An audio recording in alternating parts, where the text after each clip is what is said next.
আমার প্রাণপ্রিয় কলিজার টুকরা প্রিয় ভাইরা, আমার আল্লাহ রাব্বুল আলামিন 5 ওয়াক্ত নামাজ দিলেন।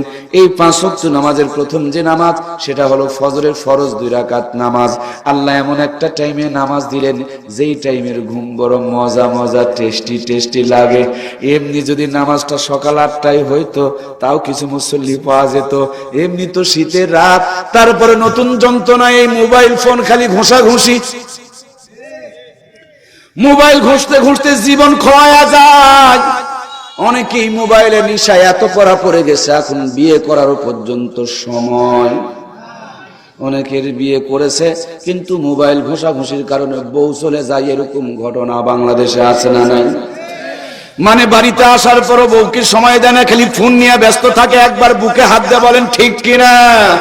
ছেলের সময় নাই, মেয়ের সময় নাই, আমার ভাইয়েরা সংসারের সময় নাই, ব্যবসার সময় নাই, চাকরির সময় নাই, নিশায় রূপান্তরিত হয়ে গেছে। আমি মোবাইলকে দোষ দিব না। আপনাদের যদি মোবাইল নিষেধ করি, তাহলে নিজে কেন ব্যবহার করি? মোবাইলের দোষ নেই রে বন্ধু। গাভী দুধও দেয়, মুতও দেয়। দুধ খাওয়া যায় যাচ্ছে, দুধ খেলে শক্তি হয়, মুদ খেলে কিন্তু এটা মুসলমানের চরিত্র নয়, পরিচয় নয়। মোবাইলে ফেসবুক, ইন্টারনেট, ইউটিউব চালাইতে পারেন। এই মোবাইলে বুখারী শরীফ পাওয়া যায়, মুসলিম শরীফ পাওয়া যায়, আবু দাউদ শরীফ পাওয়া যায়, কোরআনের তরজমা পাওয়া যায়, বড় বড় মুহাক্কিক বক্তাদের বক্তৃতা পাওয়া যায়। এই মোবাইলে গোটা দুনিয়ার নষ্টামি আর নোংরামি দিয়েও গোটা দুনিয়াটা ছেয়ে গেছে। কথা বলুন ঠিক কিনা? এখনকার জামানা খাতা কলম নাকি আর লাগে না, হাতে একটা মোবাইল থাকলেই কলেজ ভার্সিটি করা যায়। কিন্তু কলেজ ভার্সিটির ছোট্ট ভাইদের খবরটা নিয়ে দেখেন, যেমনি রাতের 10টা বেজে যায়, এরা লেখাপড়ার টেবিলের ভিতরে নাই, ঘরের মধ্যে ঢুকে গেছে। মনে মনে ভেবেছেন ছেলে আমার সভ্য ভদ্র সম্ভ্রান্ত সোনার ছেলে হয়ে গেছে। না না, 12টার সময় একবার খালি আওয়াজ দিয়ে দেখেন, এক আওয়াজেই আপনাকে সহযোগিতা করছে, মানে সাড়া দিতেছে। তার মানে জানালা দরজা বন্ধ করে ল্যাপের ভিতরে গোপনীয়তা সহকারে তখনও ঘোষাঘুষি করে। কথা বলুন ঠিক কিনা? ল্যাপের ভিতরে যে বাহিরে যেটা ঘোষাঘুষি চলে, আমার ছোট্ট গবেষণা, এর ভিতরে ভালো কিছু থাকতে পারে। আর ল্যাপের ভিতরে ঢুকিয়া জানালা দরজা বন্ধ করে কানের ভিতরে শয়তানের নিঙ্গুর ইয়ারফোন ঢুকায়া যেটা ল্যাপের ভিতরে ঘোষাঘুষি করে, আমার 90% ধারণা এর ভিতরে ভাইরাস আর নোংরাপনা, বেহায়াপনা বিশ্বে বিরাজ করে। কথা বলুন ঠিক কিনা? এই বেহায়াপনা করার কারণে 12টা, 1টা, 1:30টা, 2টা পর্যন্ত রাতের টিভাটিভি করে। মুয়াজ্জিন যখন আজান দেয়, ল্যাপটা টান দিয়া ভালো করে গায়ে দিয়া ঘুমিয়ে পড়ে। মনে হয় ল্যাপ নিচে গেছিল, তুলে গায়ে দেওয়ার জন্য মুয়াজ্জিন ওকে সতর্ক করে দিল। অথচ মুসলমানের উচিত ছিল ওই মুসলমান আজান শুনে নামাজের মধ্যে যাবে। কথা বলুন ঠিক কিনা? আমার প্রাণপ্রিয় ভাইয়েরা, আল্লাহ তাআলা যে নামাজ দান করলেন, তার প্রথম নামাজ হলো ফজরের নামাজ। আর ফজরের ফরজ নামাজ কয় রাকাত? 2 রাকাত। দুনিয়ার মধ্যে যত মানুষ এসেছেন, প্রথম মানুষের নাম সাইয়্যিদিনা হযরতে আদম। আমাদের প্রথম পিতা, আদি পিতার নাম সাইয়্যিদিনা হযরতে। আমাদের বাড়ি, অরিজিনাল বাড়ি হলো জান্নাত। আপনি গালি দেন রোহিঙ্গা, রোহিঙ্গা কে বলে রোহিঙ্গা?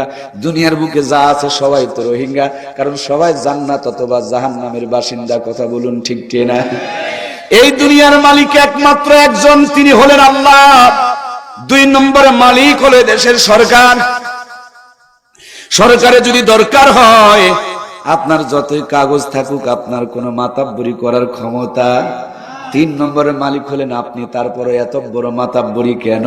ও বন্ধু, আমাদের আদিও বাড়ি হলো জান্নাত। আমাদের আদি পিতা আব্বাজান হযরত আদমকে আল্লাহ তাআলা বানাইলেন জান্নাতের বাহিরে। আর শুরু থেকে মায়েদেরকে সম্মান বেশি দিয়ে রেখেছেন আমার আল্লাহ তাআলা। বড় আম্মা হাওয়াকে বানাইলেন আল্লাহ তাআলা জান্নাতের ভিতরে। সুবহানাল্লাহ বলবেন না? আরে মায়েদের মর্যাদা কমাইছে কোন বোকায়? বলে কিচ্ছু জানে না, বোকা।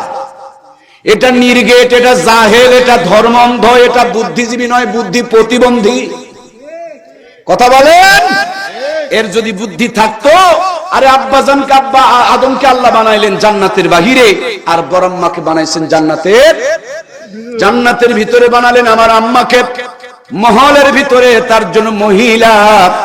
এখনকার মহলের ভিতরে নাই, রাস্তার ভিতরে খালি টহিলা। কথা বলেন ঠিক কিনা? আমার প্রাণপ্রিয় মমতাময়ী কলিজার টুকরা মা, জান্নাতের ভিতরে আদম আর হাওয়া ভালোই ছিল, হঠাৎ শয়তানের চক্রান্ত শুরু হয়ে গেল। শয়তান আব্বাজান আদমের সামনে গিয়া বলে, আদম রে, এই জান্নাতে যদি চিরকাল থাকতে চাও, ওই যে গন্ধক ফলের গাছ দেখতেছো, পেরে নিয়ে একটু খাও, জিন্দগিতে আর কোনোদিন জান্নাত থেকে বের হয়ে যেতে হবে না। আব্বাজান আদম চিন্তা করেন, আল্লাহ নিষেধ করলো আর এই বেটা আমাকে খাওয়ার বললো। আল্লাহর হুকুমের বিরুদ্ধে যেটা বলে এটাই শয়তান, কোন যুক্তি দলিলের দরকার হয়। আল্লাহ বলেছে হালাল খাও, যারা আমাদের হারাম খাওয়াতে চাই এরাও শয়তানের ভাই। কথা বলেন। এই দুনিয়াতে শয়তান দুই প্রকার। কুরআনুল কারীমের ভিতরে আল্লাহ রাব্বুল আলামিন সূরা নাসের মধ্যে বলে দিয়েছেন, মিনাল জিন্নাতি ওয়ান নাস। শয়তান জিনের মধ্যে আছে, শয়তান মানুষের মধ্যে আছে। শয়তান মানুষ রূপী শয়তান তারা মানুষকে হারাম খাওয়াতে চায় যারা, কথা বলুন ঠিক কিনা? সুদের ব্যবসা করে, ঘুষের ব্যবসা করে, দুর্নীতির ব্যবসা করে, হালাল বেতন পায়, তারপরে পেটের ভুঁড়িটা ভর্তি হয় না। টেবিলের নিচের দিক দিয়ে খায়, ডান দিক দিয়ে খায়, বাম দিক দিয়ে খায়, উপরেরটা খায়, নিচেরটা খায়, এরকম খাইওয়ালা মানুষকে আমাদের দেশে আছে না নাই? নেতা যদি হয় প্রভু, নাটোরের কোন নেতা নয়, আমাদের নওগাঁর কথা বলছি রে ভাই, এরা রডও খায়, সিমেন্টও খায়, ইটও খায়, বালুও খায়, খোয়াও খায়, পাথরও খায়, টিনও খায়, খায় খায় খায় খায়, দেশ খাইয়া খাইয়া হজম করতে পারে না, এখন বিদেশে রেখে আসে, এরকম নেতাকে আছে না নাই? সরকারে যদি একটা টয়লেট পায়, টয়লেট মানে বাথরুম, পায়খানা, নওগাঁর নেতারা সারে না। আপনাদের খবর কি? এদিকেও খায়। লা হাওলা ওয়ালা কুওয়াতা ইল্লা বিল্লাহ। এই হারাম খায়, তার জন্য এরা কোরআনের কথাগুলো বরদাস্ত করতে পারে না। কথা বলুন ঠিক কিনা? যারা হারাম খায় তাদেরকে আমি বলছি, হালাল খোরকে কিন্তু আমি বলি নাই।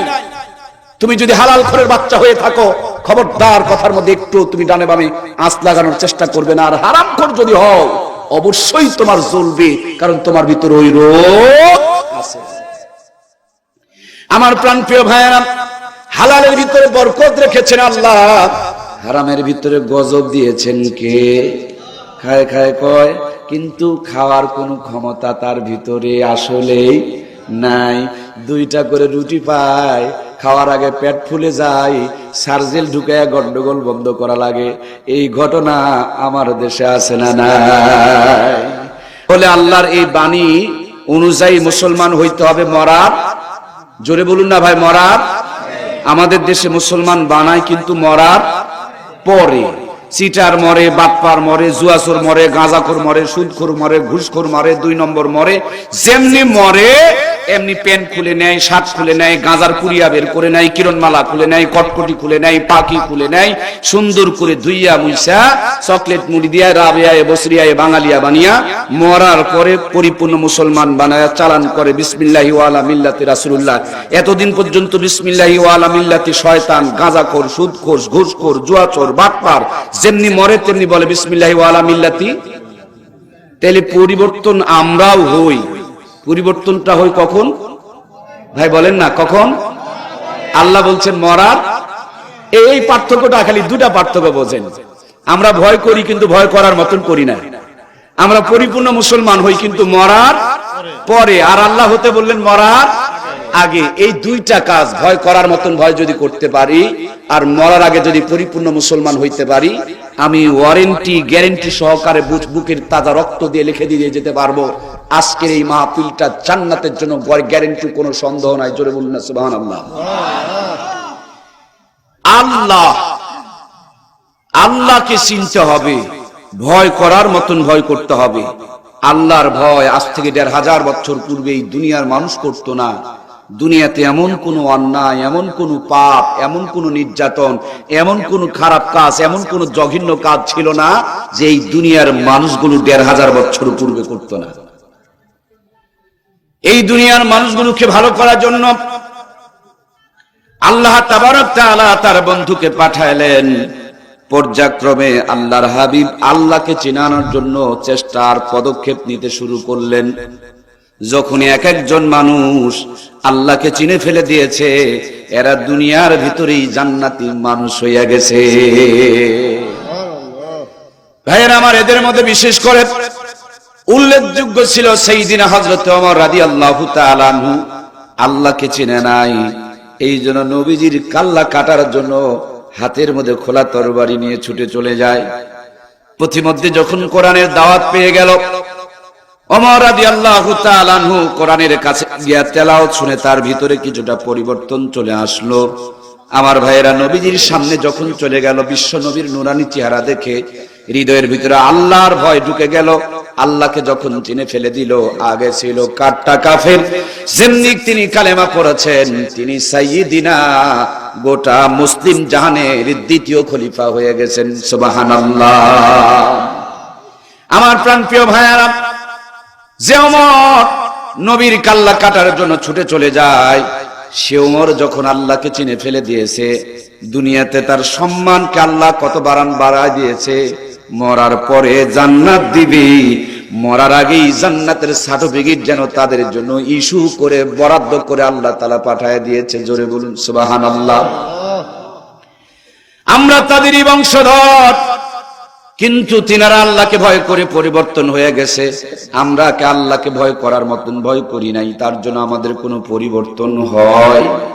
রমজান মাসে তওবা, যেমনি রোজার ঈদ বের হয়ে গেল, পরের দিন থেকে নামাজ কাজা করে ফেলে দিয়েছে, তার মানে শুরু করে দিয়েছে আবার মাহফিল শুনতে এসে তওবা। যখনই মাহফিল থেকে উঠে চলে যায়, কানের মধ্যে ইয়ারফোন ঢুকায় গান শুনতে শুনতে মাথা নাড়াইতে নাড়াইতে চলে যায়, মানে শুরু করেছে আবার। আজকের মাহফিলে তওবা, আর কোনদিন আমার স্ত্রীকে পাতলা কাপড় পরাবো না। যেমনি পরের দিন কোন মেলায় যাওয়া শুরু করে দেয়, দুনিয়ার যত পাতলা কাপড় তারা যেন আমদানি করতে শুরু করে। কথা বলুন ঠিক কিনা? কিন্তু আল্লাহকে ভয় করেছে হযরত ওমর, ভয় করার মতন ভয় করেছে। যখন থেকে তিনি মুসলমান হয়ে গেছে, আল্লাহ তাআলা ঈমানের এমন এক পাওয়ার, ঈমানের এক এমন শক্তি পেয়ে গেছে। হযরত ওমরের নেতৃত্বে প্রকাশ্য আযান দেওয়ার ব্যবস্থা চালু হয়ে গেছে। ইসলামের জন্য বহুত খেদমত করে গেছে। বিশ্বনবী বিদায় নিয়ে চলে গেছেন, মসজিদে নববীতে সাইয়্যিদিনা হযরত ওমর বসা। হঠাৎ করে নববীর ভিতরে যেন ভূমিকম্প শুরু হয়ে গেছে, থরথর করে আল্লাহর হাবিবের যেন রওজাটা কাঁপতেছে। নবীজির সাহাবী হযরত ওমর উঠে দাঁড়িয়ে গেলেন, হাতে তার লাঠি ছিল, লাঠি দিয়ে ধমক দিয়ে বলে, মদিনার মাটি, তোমার বুকে বিশ্বনবী ঘুমিয়ে আছে আর তুমি কাঁপাকাঁপি করো, তোমার কি শরম লজ্জা লাগে না? ইমাম গাজ্জালি তিনার কিতাবে বর্ণনা করেছেন, হযরত ওমর লাঠি দিয়ে ধমক মেরেছে, ওই মদিনার ভূমিকম্প ওমর রাদিয়াল্লাহু তাআলা আনহুর ধমকের সঙ্গে সঙ্গে বন্ধ হয়ে গেছে। আমরা কাদের বংশধর, যারা ধমক মারলে ভূমিকম্প বন্ধ হয়ে যায়। আজকে সেই মুসলমানের ভিতরে আল্লাহর ভয় পরিপূর্ণ নাই, এই জন্য গোটা দুনিয়াতে কাফের বেঈমানের হাতে মার খায়। কথা বলুন ঠিক কিনা?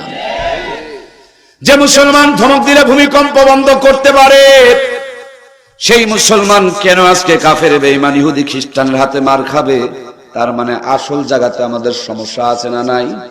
আমার ভাইয়েরা, হযরত ওমর রাদিয়াল্লাহু তাআলা আনহুর জামানার আরো একটু জ্বলন্ত ঘটনা। মসজিদে নববীতে সাইয়্যিদিনা হযরত ওমর বসা, হঠাৎ করে যেন উহুদের পাদদেশ থেকে ভয়ঙ্কর শব্দ আসতেছে, ঘূর্ণিঝড়ের আওয়াজ আসতেছে।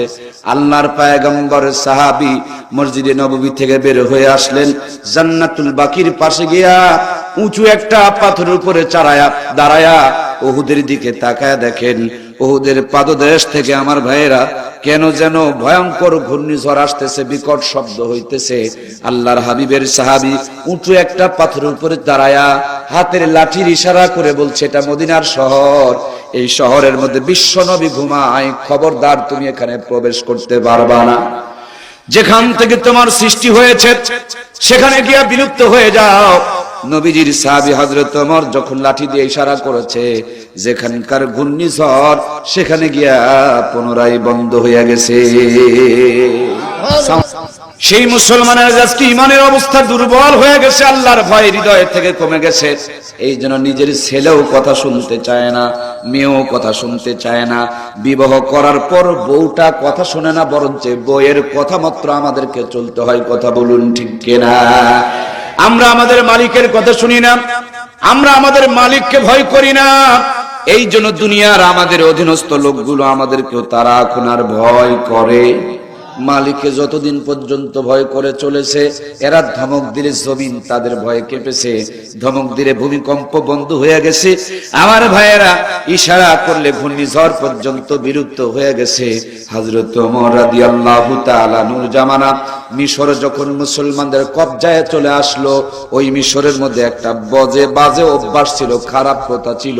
গোটা মিশরের মধ্যে সবচেয়ে যে মেয়েটা সুন্দরী, আর সুন্দর করে সাজুগুজু করায়া, সুন্দর করে তাকে নাচ গান আনন্দ উৎসবের সঙ্গে দিয়া, যেই জায়গাতে নদীর পানিগুলো চক্কর খাইতো, পলট খাইতো, ওই জায়গার মধ্যে মেয়েটাকে ফেলে দিয়া বলতো, আমরা বধূ বিসর্জন দিলাম, ভগবান আমাদেরকে পানি দেয়, আমরা ভগবানকে ভোগ দিলাম। খবরটা যখন ওমর বরাবর চলে গেল, আল্লাহর হাবিবের সাহাবী হযরত ওমর মিশরের বধূ বিসর্জনের প্রথা বন্ধ করে দিলেন। একটু পানির ভিতরে ঘাটতি দেখা গেল, কমতে শুরু করে দিল। আর একদল গুজব রটনাকারী যেন গুজব রটাইতে শুরু করে দিল। আমার প্রাণের ভাইয়েরা, এই গুজব যখন হযরত ওমরকে জানানো হলো, আল্লাহর নবীর সাহাবী হযরত ওমর হাতের মধ্যে এক খণ্ড চিঠি লিখলেন, মিশরের নীল নদ বরাবর চিঠি লিখলেন। শুক্রবারের দিন জুমার নামাজ পড়ে মিশরের গভর্নর হাতের মধ্যে সুন্দর করে চিঠিখানা নিয়ে হযরত ওমর রাদিয়াল্লাহু তাআলা চিঠি যখন নীল নদের মধ্যে ছেড়ে দিচ্ছিলেন, মিশরের নীল নদে চিঠি পড়তে দেরি হচ্ছিল, মিশরের পানিগুলো উঠে সে হযরত ওমরের চিঠিকে গ্রহণ করেছে। আজ পর্যন্ত সমতল পানিগুলো প্রবাহমান রয়েছে। আমার ভাইয়েরা, আমরা তো তাদেরই বংশধর, আমরা তাদের উত্তরসূরি। আমরাও যদি ঈমানের বল অর্জন করতে পারি, আল্লাহকে ভয় করার মতন করতে পারি, আমরাও যদি নামাজের সাথে সম্পর্ক কায়েম করতে পারি, আমরাও যদি কোরআন দিয়ে জীবন গঠন করতে পারি, আমরা যদি ইশারা করি, আমরা যদি আল্লাহর কাছে কোনো একটা দাবি তুলে ধরি, আমাদের দাবি তুলে ধরতে দেরি হবে, আল্লাহর পক্ষ থেকে সাহায্য আসতে দেরি লাগবে না। আমার ভাইয়েরা, এই মানুষগুলোকে আল্লাহর ভয় ভিতরে ঢুকানোর জন্য যতগুলো মাধ্যম আর যতগুলো পদ্ধতি রয়েছে, তার মধ্যে প্রথম পদ্ধতি আর প্রথম মাধ্যমের নাম হলো নামাজ। নামাজ যখন আল্লাহর বান্দা পড়বে, অটোমেটিক্যালি তার ঈমানের ভিতরে চার্জ হতে শুরু করে দিবে। আল্লাহ রাব্বুল আলামিন কোরআনুল কারীমের মধ্যে ইরশাদ করে বলছেন, ইন্নামাল মুমিনুনা আল্লাযীনা ইযা যুকিরাল্লাহু ওয়াজিলাত কুলুবুহুম ওয়া ইযা তুলিয়াত আলাইহিম আয়াতুহু যাদাতুহুম ঈমানাও ওয়া আলা রাব্বিহিম ইয়াতাওয়াক্কালুন। মুমিনদের সামনে যখন কোরআনুল কারীম থেকে তেলাওয়াত হয়, আল্লাহ বলেন মুমিনের ঈমানের চার্জকে আল্লাহ তাআলা বাড়িয়ে দেয়। জোরে বলুন না সুবহানাল্লাহ। আমার প্রাণপ্রিয় ভাইয়েরা, সেই জন্য নামাজের মধ্যে কোরআনুল কারীমের তেলাওয়াত করতে হবে। ইসলামের বুনিয়াদি রুকন হলো 5টা। এই 5টির প্রথমটা হলো কালেমা লা ইলাহা ইল্লাল্লাহু মুহাম্মাদুর রাসূলুল্লাহ সাল্লাল্লাহু আলাইহি সাল্লাম। কিন্তু দুর্ভাগ্যজনক হলো সত্য, আজকে বাংলাদেশে শতকরা 80% মুসলমানের ঘরে আমার ভাইয়েরা কালেমার তালকিন নাই, কালেমার হাকিকত বোঝে না। কালেমার মধ্যে অপশন হলো 3টা। একটা জবানে শুদ্ধ করে পড়া, 2 নম্বরে অন্তরে বিশ্বাস করা, 3 নম্বরে কাজের মধ্যে পরিণত করা। শুদ্ধ করে কালেমা পড়তে পারে না, এই বাংলাদেশে তার সংখ্যা হলো শতকরা 30%। 100-র ভিতরে 30% মুসলমান শুদ্ধ করে কালেমা পড়তে পারে। স্কুল কলেজে আমাদের অনেক ভাইয়েরা পড়ে, মেট্রিক পাস করেছেন, 8 পাস করতেছেন, তারপরে কালেমা শুদ্ধ করে পড়তে পারে না। আমার বন্ধুরা কালেমা বলে লা ইলাহা, আল্লাহ ছাড়া আরো মাবুদ আছে, অথচ লা ইলাহা সুন্দর করে আপনাকে শুদ্ধ করে পড়তে হবে, নইলে যেটা দিয়া ঈমান আনবেন ওই ঈমানের ভিতরে ভাইরাস থেকে যাবে। এই ভাইরাস থাকার কারণে জিন্দেগির কোনো আমল কাজে লাগবে না। সাউন্ডের এই দুরবস্থা হলে কথা বলা যাবে না ভাইজান। কি হলো, কমে যায়, বেড়ে যায়, আপ ডাউন হয়, আওয়াজ আর একটু বাড়ানো যায় না? আমার ভাইয়েরা, কণ্ঠ যদি টেনে নেয়, টেবে যায়, তাহলে আমি কেমনে কথা বলবো? বলে পাম না থাকলে, চেটকে লাগলে যেটা হয় সেরকমই হচ্ছে। শন শন টন টন করে শব্দ হবে, তাহলে বল খেলতেই মজা লাগবে। আমার ভাইয়েরা, আল্লাহ রাব্বুল আলামিন আমাদের মুওয়াফিক একটা পরিবেশ দান করুক, সবাই পড়ি আমিন। তাহলে কালেমার মধ্যে 3টা অপশন, জবানে শুদ্ধ করে পড়া, অন্তরে বিশ্বাস করা, আর 3 নম্বরে কাজে পরিণত করা। অন্তরে বিশ্বাস থাকতে হবে আল্লাহ ছাড়া কোনো মাবুদ, আমাকে সুস্থ রাখনেওয়ালা, অস্বাস্থ্য বানানেওয়ালা, আমাকে ভালো রাখনেওয়ালা, খারাপ রাখনেওয়ালা, সবকিছুর মালিক কে? আল্লাহ ছাড়া কোনো মাবুদ নাই। এটা কলিজার ভিতরে ঢুকাইতে হবে। আর 3 নম্বরে গিয়ে এটা কাজের মধ্যে রূপান্তরিত করতে হবে। আপনি কালেমা পড়েছেন, আপনি কোনোদিন নামাজ কাজা করতে পারেন? নামাজ মুসলমান আর কাফেরের মধ্যে পার্থক্য। নবীজি বলছেন যার নামাজ আছে তার ঈমান আছে, যার নামাজ নাই তার ঈমান নাই। কিন্তু আমরা নামাজ না পড়ে আবার দাবি করতেছি ঈমান ভালো আছে। এরকম মুসলমান আছে না নাই? আল্লাহ বলছেন নামাজ পড়তেই হবে। কুরআনুল কারীমের ভিতরে আল্লাহ রাব্বুল আলামিন নিজে নামাজের কথা বলেছেন 82 বার। আল্লাহর হাবিব নামাজের কথা বলেছেন 6500 বার। আমার ভাইয়েরা, এই নামাজ মুসলমান এবং কাফেরের মধ্যে পার্থক্য। যার ভিতরে ঈমান থাকবে তাকে নামাজ পড়তেই হবে। নামাজ মুসলমান আর কাফেরের মধ্যে পার্থক্য নির্ণয় করে। কিন্তু আমরা নামাজ পড়ি না। অনেক সময় দেখা যায় যারা নামাজ পড়ে তাদেরকে দেখতেও, জোরে গেলে বলি দাওয়াত পেয়েছে, কোন কারণবশত যদি ধীরে হাঁটে আমরা আবার মন্তব্য করি হুজুর আজকে মনে হয় বেশি খেয়েছে। এরকম মানুষ কি আমাদের দেশে আছে না নাই? যারা দাঁড়িয়ে দাঁড়িয়ে প্রসাব করে তাদের ভুল ধরতে পারে না। 100 মেয়েকে ধর্ষণ করে সেঞ্চুরি অর্জন করে মিষ্টি বিতরণ করে খায়। চার দোকানে তাদের নিয়ে কোনো আলোচনা, সমালোচনা, পর্যালোচনা হয় না। খালি হুজুরদের যত অপব্যাখ্যা, হুজুরদের যত ভুল, এই ভুল ধরার চাকরি নেওয়া মুসলমান বাংলাদেশে আছে না না? এই বেকুব ডাক্তার না হয়ে ডাক্তারে ভুল ধরে না, মাস্টার না হয়ে মাস্টারে ভুল ধরে না, ইঞ্জিনিয়ার না হয়ে ইঞ্জিনিয়ারে ভুল ধরে না। অথচ কালেমা শুদ্ধ করে পড়তে পারে না, নামাজের ধারে কাছে যায় না। পেটে 7 দিন লাথি মারলেও কালেমাটা শুদ্ধ করে বলতে পারবে না। খালি তার জন্ম হয়েছে মনে হয় আলেমদের ভুল ধরার জন্য। এরকম কুলঙ্গার মানুষ আমার দেশে দিনে দিন বেড়ে চলছে, ঠিক কিনা? আমার প্রাণপ্রিয় ভাইয়েরা, নামাজ আল্লাহ রাব্বুল আলামিন বলেন ইন্নাস সালাতা তানহা আনিল ফাহশাই ওয়াল মুনকার। নিশ্চয় নামাজ নামাজি ব্যক্তিকে যাবতীয় গুনার কাছ থেকে বাঁচায়া দিবে। সেই জন্য ইসলামের 2 নম্বরের রুকুন হলো নামাজ। নামাজের কথা আল্লাহ বলেছেন 82 বার, আল্লাহর হাবিব বলেছেন 6500 বার।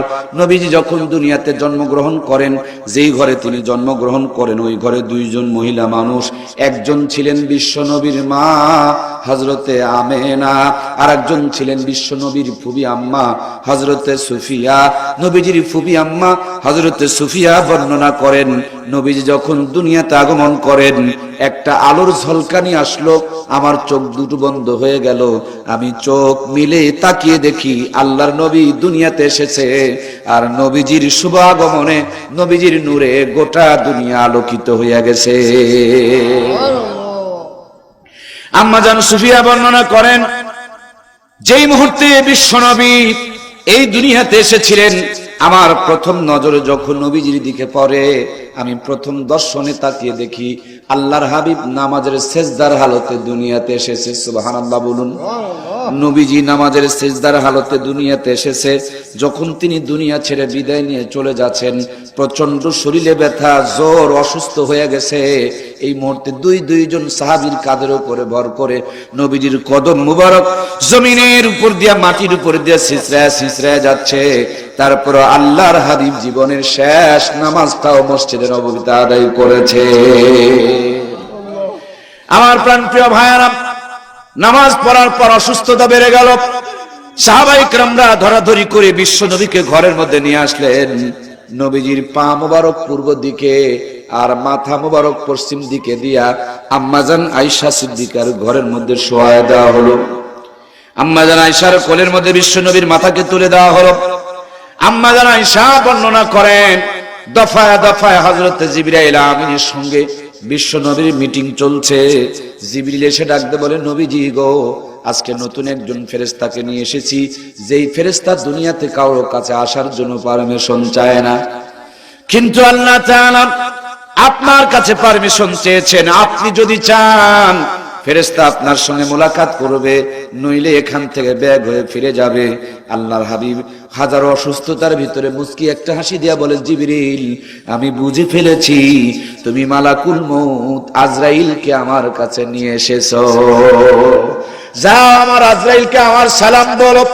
ভিতরে আসতে বলো, আমি আমার রফিক আলার সাথে মিলিত হতে চাই, আমি এই দুনিয়ার বুকে চিরকাল থাকতে চাই না। আজরাইল আল্লাহ যখন পাঠিয়েছেন আমি আলিঙ্গন করতে চাই, তাকে ভিতরে আসতে বলো। আজরাইল মালাকুল মউত ভিতরে আসলেন। জিবরাইল আলাইহিস সালাম সামনে বসে কথা বলছেন, নবীজি গো, আপনার কাছে এই দিয়ে আবার 24,000 বার আশা পূর্ণ হয়ে গেল। এই দুনিয়ার বুকে আপনার কাছে আর কোনোদিন আমি আসব না। আল্লাহর নবী জিজ্ঞেস করেন, আজরাইল, জিবরিল, তুমি যে এই দুনিয়াতে আমার কাছে আর আসবে না, আমার বিদায়ের পরে কি দুনিয়াতে আর কোনোদিন তুমি আসবে না? হযরতে জিবরিল বলে, নবীজি গো, আপনার বিদায়ের পরে দুনিয়ার বুকে মাত্র 10 মর্তবা আসবো। কয়বার? আল্লাহর নবী জিজ্ঞেস করলেন, কেন তুমি 10 বার আসবে? হযরতে জিবরিল বলেন, ইয়া রাসূলুল্লাহ, দুনিয়ার ভিতর থেকে বড় বড় 10টা নিয়ামতকে উঠিয়ে নিয়ে যাওয়ার জন্য আসবো। দুনিয়ার বুকে ওই 10টা নিয়ামত থাকলে আল্লাহ দুনিয়াকে কিয়ামত করাবেন না। আল্লাহর পয়গম্বর ডাকতে বলেন, জিবরিল, যেই 10টা নিয়ামত তুমি তুলে নিয়ে যাবে, এই 10টা নিয়ামতের কথা কি আমার কাছে বলবে? হযরতে জিবরাইল আলাইহিস সালাম ডাকতে বলেন, ইয়া রাসূলুল্লাহ, একটার পর একটা নিয়ামতগুলো উঠিয়ে নিয়ে যাব। সর্বপ্রথম যেই নিয়ামতটা নিয়ে যাব তা হলো খাবারের মধ্যে থেকে স্বাদকে উঠায় নিয়ে যাব, রহমতকে উঠায় নিয়ে যাব, বরকতকে উঠায় নিয়ে যাব। আজকে দুনিয়া ভর্তি হাজার রকমের খাবার আছে, কিন্তু খাবারের ভিতর থেকে স্বাদ বিদায় নিয়ে চলে গেছে। কথা বলুন ঠিক কিনা? প্রাণপ্রিয় ভাইয়েরা আমার, এই খাবারের স্বাদ বর্তমান জামানাতে বাড়ানোর জন্য যুক্তি, প্রযুক্তি, আধুনিকতা, অত্যাধুনিকতা যোগ করা হচ্ছে, কিন্তু 50 বছর আগে খাবারের স্বাদ বাড়ানোর জন্য আধুনিকতা, অত্যাধুনিকতা, যুক্তি, প্রযুক্তি যোগ করা হয় নাই। তারপরে এক ঘরের মধ্যে মাসকালার ডালের তেলানি করেছে, গোটা গ্রাম যেন গন্ধ ছড়িয়ে পড়েছে। এক বাড়িতে আতপ চালের বিরিয়ানি রান্না হয়েছে, এই বিরিয়ানির তেলানির সেন্ট যেন গোটা গ্রামটাকে মোহিত বানিয়ে দিয়েছে। ভাঙা ঘর, কুড়া ঘর। আমার ভাইরা, সেই ঘরের মধ্যে যদি ইলিশ মাছ রান্না হয়েছে, একবারই ইলিশ মাছ রান্না করলে একদিন ইলিশার পান্তা ভাত খেলে কম করে হলেও 1 সপ্তাহ পর্যন্ত হাত থেকে সুগন্ধ ছড়াইছে। কথা বলুন ঠিক কিনা? সেই নানি দাদিদের স্মৃতিচারণে পহেলা বৈশাখ উদযাপন করি আমরা। 6 টাকার কেজি ইলিশের মাছ উন্নতি করে 6,000 টাকা দিয়ে বরফের প্যাকেটিং করা ইলিশ মাছ কিনে নিয়ে আসতেছি আমরা। ভাঙা ঘর যেখানে ছিল সেখানে 3 তলা বিল্ডিং, 5 তলা বিল্ডিং তুলে রেখে দিয়েছি আমরা। যেই মূর্খ নানি আর দাদিরা বসবাস করত, তাদের নাতনিদেরকে I pass, BA pass, degree pass, MA pass করিয়েছি আমরা। নরমাল চুলা বাতিল করে দিয়া ঘরের মধ্যে গ্যাসের চুলা ঢুকিয়েছি আমরা। সাধারণ মশলা ছেড়ে দিয়া রাঁধুনি গুঁড়া মশলা ব্যবহার করতে শুরু করেছি আমরা। 6,000 টাকার কেজি ইলিশের মাছ রাঁধুনি গুঁড়া মশলা দিয়া গ্যাসের চুলায় বসে ডিগ্রি পাস বউ রকমারি কায়দায় রান্না করে, কিন্তু রান্নার পর খাবার সময় নাকের মধ্যে নিয়ে চেক করতে হয় ইলিশ না সিলভার কাপ। কথা বলুন ঠিক কিনা? এটা কিয়ামতের একটা আলামত। খাবার থাকবে, খাবারের ভিতরে স্বাদ থাকবে না।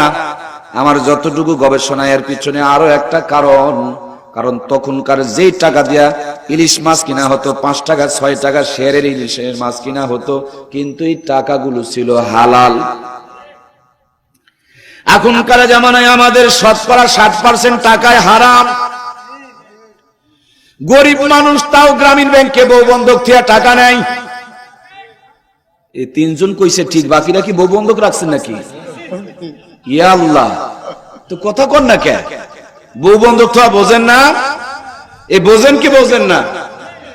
ওই যে বউ থুলে পারে টাকা দেয়, না থুলে কোনো টাকা আপনি যান, আপনাকে 1 টাকাও দেবে না, কিন্তু বউ নিয়ে যান, দেখবেন সঙ্গে সঙ্গে টাকা দেওয়া হবে। কি সুকৌশলে মুসলমানদেরকে ধ্বংস করে তাদের রক্তের ভিতরে সুদ ঘুষের টাকাগুলোকে ঢুকে দেওয়া হচ্ছে। কথা বলুন ঠিক কিনা? আমার ভাইয়েরা, যেই মা রান্না করেছে ওই মায়ের হাতে ছিল তসবিহ, আর এখনকার মায়ের হাতে হলো রিমোট। যেই ঘরে রান্না করেছে যদিও বেড়া ঘর, কিন্তু ওই ঘরে ছিল জায়নামাজ, কোরআনের তেলাওয়াত। আর এখন বিল্ডিং ঘরে সুন্দর করে রান্না করে, আর ওইদিকে কটকটি কিরণমালার সিরিয়ালটাও মেনটেন চলতেছে, রিমোট টিপতেছে। হিন্দুদের মন্দিরের উলু উলু দুনিয়া কোন মুসলমানের ঘর থেকে সাপ্লাই হইতেছে। তার মানে আমাদের মুসলমানের ঘর যেন হিন্দুদের মন্দির হয়ে গেছে। কথা বলুন ঠিক কিনা? আমার প্রাণপ্রিয় কলিজার টুকরা মায়েরা, আসুন আপনাদের নিয়ে সামনে কিছু কথা বলবো বন্ধুরে। আমি আপনাদের খেদমতে আলোচনা করছিলাম, হযরত জিবরাইল বলেন 10টা নিয়ামতকে উঠে নিয়ে যাব, মনে আছে না নাই?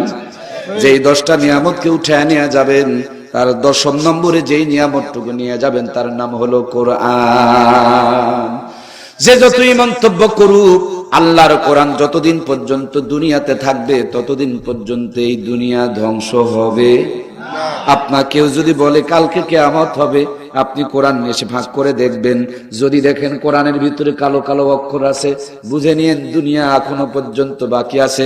যেই দিন দেখবেন কোরআনের এই সাদা পৃষ্ঠাগুলো সাদা হয়ে গেছে, কোরআনের অক্ষরগুলো মুছে গেছে, সেই দিন কারো কোনো মন্তব্য করা লাগবে না। আপনি জেনে রাখিয়েন, আর কয়েক মুহূর্তের ভিতরে মহা প্রলয় শুরু হয়ে যাবে। কোরআন উঠিয়ে নিয়ে যাওয়ার পর 1 মিনিটের জন্য আল্লাহ তাআলা দুনিয়াকে টিকিয়ে রাখবে না। তার মানে আমেরিকা তোমার মাতাব্বরি এই কোরআনের থিওরির উপরে। ভারত তুমি পরিকল্পনা নিয়েছো মুসলমানকে নিধন করবে, কিন্তু মুসলমানের কোরআন আছে বলে বাংলাদেশ, ভারত, আমেরিকা টিকে আছে। কথা বলুন ঠিক কিনা? কোরআন যদি না থাকে দুনিয়া 1 সেকেন্ডের জন্য আল্লাহ রাখবে না। দুনিয়া না থাকলে মনে হয় আমেরিকা ভালোই থাকবে। ভারত কি আর মুসলমানদেরকে পিটানোর সুযোগ পাবে? চীনের উইঘর প্রদেশে মুসলমানদের উপর নির্যাতন চালাইতে পারবে না। কোরআনুল কারীম না থাকলে বারবার মুসলমানদেরকে ওই নাস্তিকের বাচ্চারা পিটানোর সুযোগ পাবে না। কোরআন যদি না থাকে আমার দেশ থাকবে না, প্রধানমন্ত্রী থাকবে না, এমপি থাকবে না, মন্ত্রী থাকবে না, চেয়ারম্যানগিরি থাকবে না, নেতাগিরি থাকবে না, মেম্বরগিরি থাকবে না, পুলিশগিরি থাকবে না, র্যাবগিরি থাকবে না, কোবরাগিরি থাকবে না, সীতাগিরি থাকবে না। তার মানে কোরআন আছে বলে আপনার আমার অস্তিত্ব টিকে আছে। আর এই কোরআনের বিরুদ্ধে এরাই আবার ভিতরে ভিতরে চক্রান্ত শুরু করেছে। তার মানে নিজের মরার জন্য, বিপদে পড়ার জন্য, নিজে পড়বে তার জন্য নিজের কুয়া নিজেরাই খুঁড়তে শুরু করেছে। কথা বলুন ঠিক কিনা? রাতের বেলা তাকিয়ে দেখবেন একদল পাখি, একদল পোকা, পিপলিকার পোকা, পাখা যখন গজায় লাফ দিয়ে আগুনে পড়ে আর আত্মহত্যা করতে যায়। আজকে কোরআন নিয়ে যারা চক্রান্ত করে তারা ওই পিপলিকার মতন। কথা বলুন ঠিক না ঠিক? সুতরাং বন্ধুরা আমার, কোরআন শুধু আলেমদের নয়, কোরআন শুধু মোল্লাদের নয়, কোরআনের সম্মান রক্ষা করা শুধু আলেমদের দায়িত্ব নয়। এই কোরআনের সম্মান প্রত্যেকটা মুসলমানকে রক্ষা করতে হবে।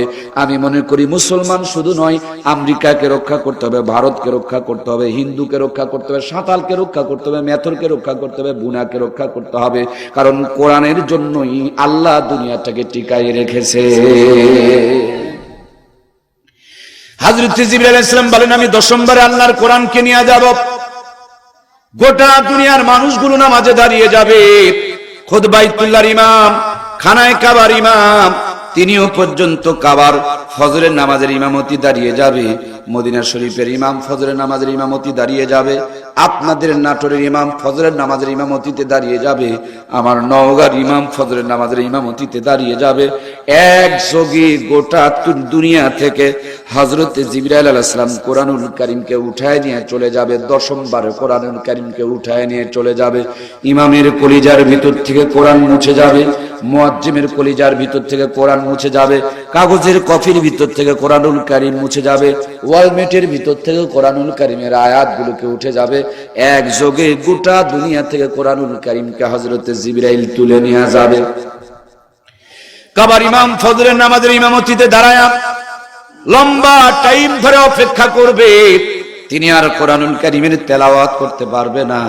একটু অপেক্ষা করতে করতে কোরআনুল কারীমের তেলাওয়াত যখন ভুলে যাবেন, হাত ছেড়ে দিবেন, তিনি তার আরবি ভাষায় বলবেন, ফানাসরুহুল কালাম, আমি তো কালামুল্লাহ ভুলে গেছি, আমি তো কিতাবুল্লাহ ভুলে গেছি।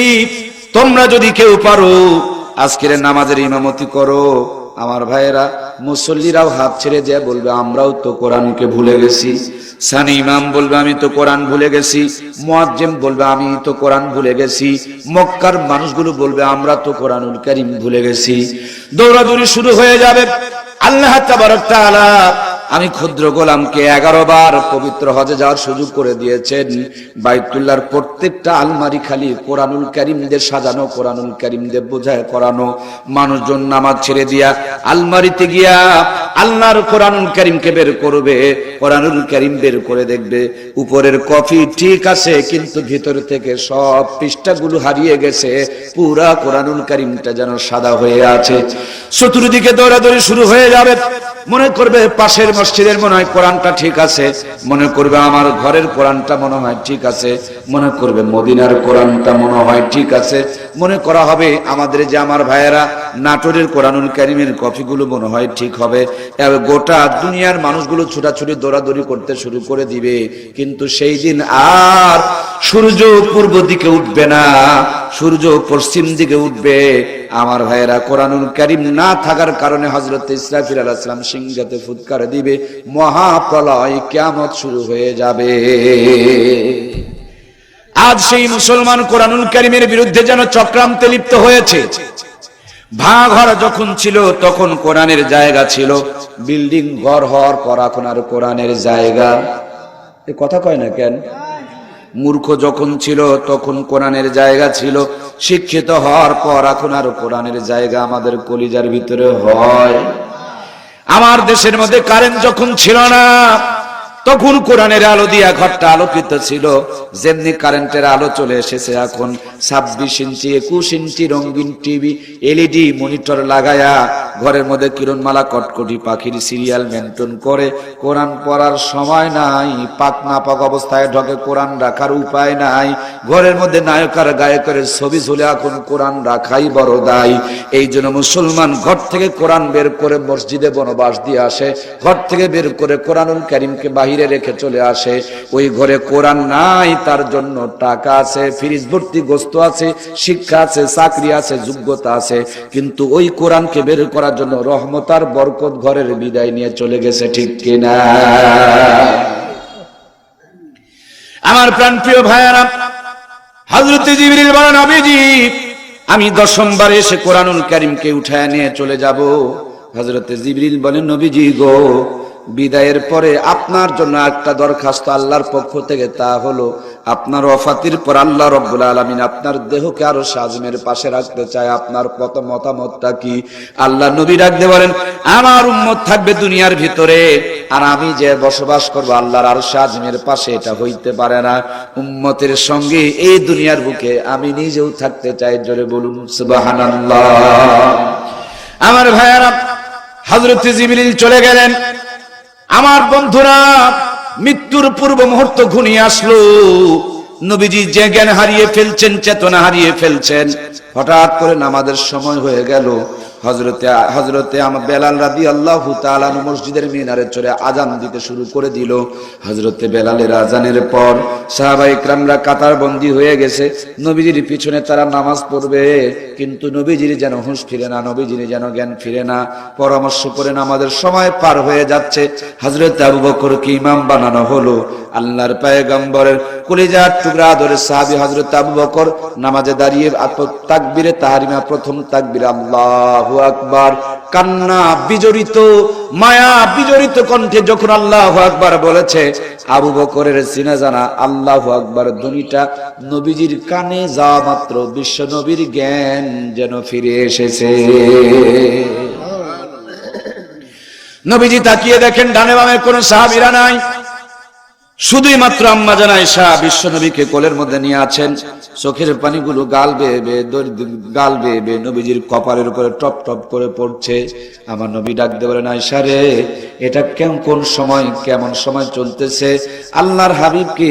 আম্মা জান আয়েশা বলেন, নবীজি গো, নামাজের সময় পার হয়ে যাচ্ছিল, তার জন্য সাহাবাইরা পরামর্শ করে আমার বাবা আবু বকরকে ইমাম বানায়া ওই যে আপনার পাগল পাড়া সাহাবীরা নামাজের মধ্যে এখন কান্নাকাটি করতেছে।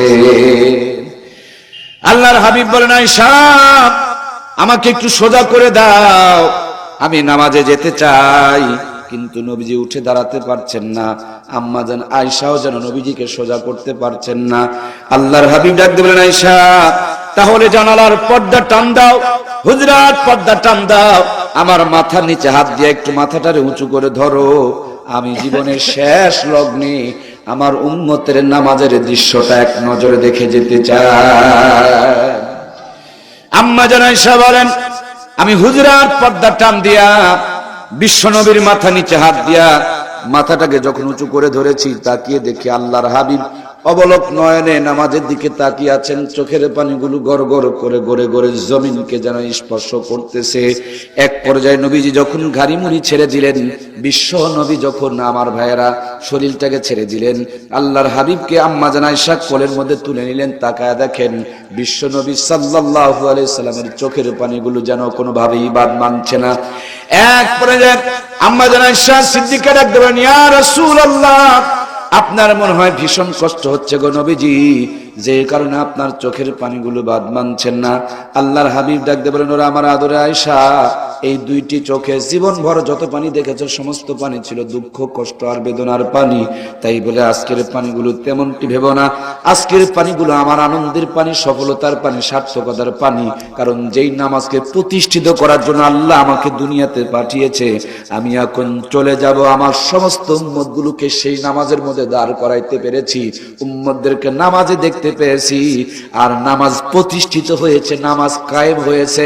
নামাজ কায়েম রেখে যে আমি আল্লাহর কাছে যেতে পারছি, এই আনন্দে আমার আত্মহারা কলিজাটা পাগল পারা হয়ে গেছে। এই জন্য আনন্দের পানিগুলো আল্লাহর জমিনকে সাক্ষী বানাইতেছে। সুবহানাল্লাহ।